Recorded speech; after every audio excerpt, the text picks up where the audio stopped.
കണ്ണാ, ഞാൻ വരാട്ടോ ഗുരുവായൂർക്ക്. അവിടെ വലിയ തിരക്കുണ്ടാവുമാവോ?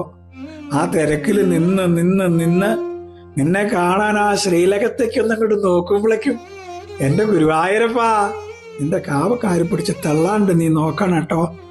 ആ പ്രദക്ഷിണ വഴിയിലും അമ്പലത്തിനകത്തു വരുന്ന എനിക്ക് നാമം ചൊല്ലണം. കൂടെ വന്നേക്കണൊക്കെ പോവാ പറഞ്ഞാൽ അവര് പോവേ ഉണ്ടാവുള്ളൂ, ഞാൻ പോവൊന്നുമില്ല. എനിക്ക് നിന്റെ പ്രസാദം ഉണ്ടണം. ഇതൊരു സ്വാദാ പ്രസാദം ഉണ്ട്. എന്നിട്ട് ഇങ്ങനെ അമ്പലത്തിന്റെ ചുറ്റും ഇങ്ങനെ കറങ്ങി നടക്കുമ്പോ നല്ല പുഞ്ചിരിയുള്ള മയിൽപ്പീലി ചാർത്തി ഉണ്ണിക്കണ്ണനെ ഞാൻ വാങ്ങും.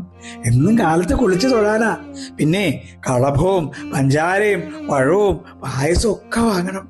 കാലത്ത് കുളിച്ച് ആ കളഭം തൊടുമ്പോ കണ്ണാ, വീണ്ടും ഞാൻ ഗുരുവായൂരെത്തും. എൻ്റെ ഗുരുവായൂരപ്പൻ്റെ കൂടെയാവും ഞാൻ. എന്നും എന്നും എൻ്റെ ഗുരുവായൂരപ്പൻ്റെ കൂടെയാവാൻ ഒരുപാട് ഇഷ്ടത്തോടെ കാത്തിരിക്കുന്നത് ഞാൻ. കൃഷ്ണ, ഗുരുവായൂർ.